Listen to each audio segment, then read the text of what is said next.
La nuit au musée pour apercevoir quelques créatures assez étonnantes, mais aussi des créatures vivantes au sens en chair et en os.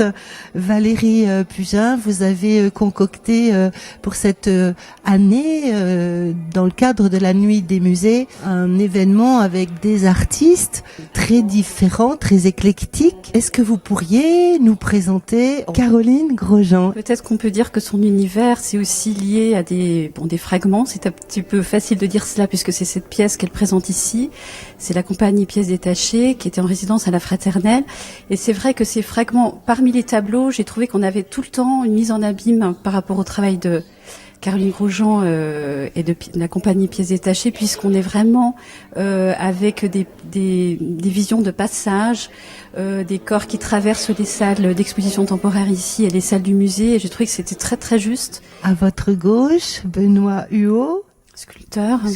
Oui, artiste, oui. Il y a un lien avec la classe Love, ça il faut le dire, puisque nous avons voulu développer un travail avec Benoît, qui a eu la gentillesse et vraiment de participer à ce projet, avec une classe, la classe L'œuvre, et il a travaillé à partir des migrants. Et à cette occasion, donc c'était aussi, le point de démarrage était la sculpture de Rodin, l'homme qui marche, que nous avons dans le jardin, en se posant la question, 21e siècle, quel est l'homme qui marche? Et Benoît a répondu par le migrant.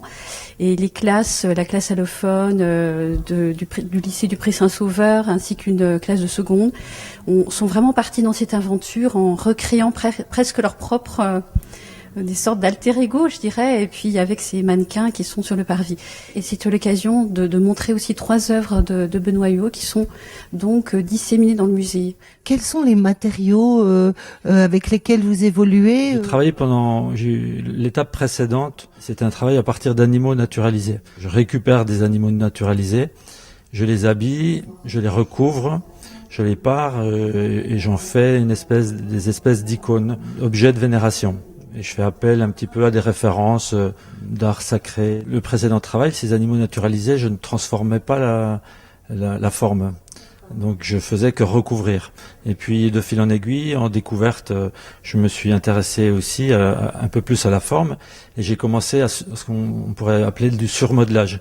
Donc il y a de l'animal à l'intérieur, mais il y a aussi du tissu, du carton, du plastique, des objets hétéroclites qui sont agglomérés. Et puis après recouverts par une technique toute simple de bandelette. Puis après, avec beaucoup de couches de peinture, on arrive à faire un élément qui est entier complètement. Puis après, il y a la dernière couche de peinture, de couleur qui donne l'aspect final. Et puis après, à nouveau des objets qui viennent s'ajouter.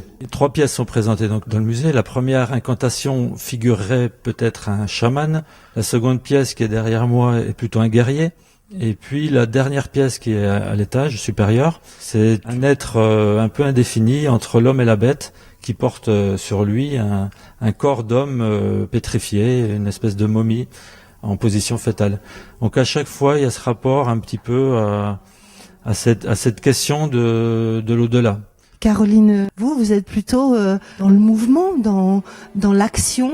Pour rebondir sur ce que vient de dire Benoît, moi je me situe beaucoup plus dans le présent que dans l'au-delà. Il y a vraiment, en effet, dans la danse, on est dans l'action, on est dans le faire aussi. Je pense autant qu'en atelier. Enfin, il y a quelque chose qui nous rapproche là. Mais qu'ensuite, pour moi, le mouvement, aussi petit soit-il, il est présent et je le sens tout autant dans les sculptures de Benoît d'ailleurs. Enfin, pour moi, rien n'est jamais figé. Je me situe spectatrice de son œuvre aussi, donc je suis dans ce présent-là, donc voilà, je partage aussi cet instant. Donc c'est vrai que moi, il y a toujours dans mon travail l'ici et maintenant, et c'est en ça que moi je me sens plutôt à l'aise dans un musée d'art et au milieu d'œuvres contemporaines, parce que j'ai l'impression que la démarche aussi d'emmener la danse justement, pas dans une danse de plateau, dans une danse de théâtre, ce que je fais de moins en moins, c'est vraiment pour être aussi dans un rapport au présent, sans filtre, plus direct avec les visiteurs, les spectateurs. Donc voilà, moi c'est plus en termes de temporalité que je situerais ça. C'est vrai que mes premières pièces étaient plutôt pour le plateau, même si malgré tout sur des espaces très contraints de 2 mètres par 2, puis ensuite des immenses plateaux, la vidéo est souvent présente. Enfin, il y a de toute façon des croisements. Je travaille aussi avec une plasticienne. Enfin voilà.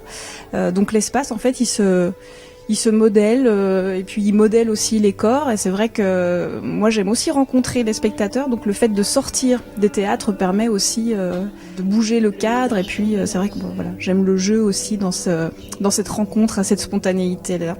Ce qui n'empêche que je retournerai sûrement au plateau aussi. Mais voilà, j'aime les espaces. Des opposés, mais pas tant que ça. Oui, disons que c'était pas l'idée de les réunir différents. Absolument. Enfin, comment dire, c'était vraiment créer ici un espace pour qu'il y ait deux créateurs, des artistes qui puissent aussi investir ce lieu. Donc voilà, je trouve que c'est une proposition effectivement assez complémentaire. Comme le disait Caroline, c'est vrai qu'il y a plus une abstraction dans sa manière de percevoir l'espace, mais il y a aussi vraiment l'aspect très instinctif, je dirais. Avec l'idée de surprendre. Ah oui, complètement, et une sorte d'improvisation complète. Et spontané. Benoît, ce que j'aime énormément dans ce travail, c'est qu'en fait les sculptures prennent vie, soit de manière très contemporaine ici dans nos coursives. Et on a souri hier parce que, par exemple, celle-ci est tout près du Salon Bonnard.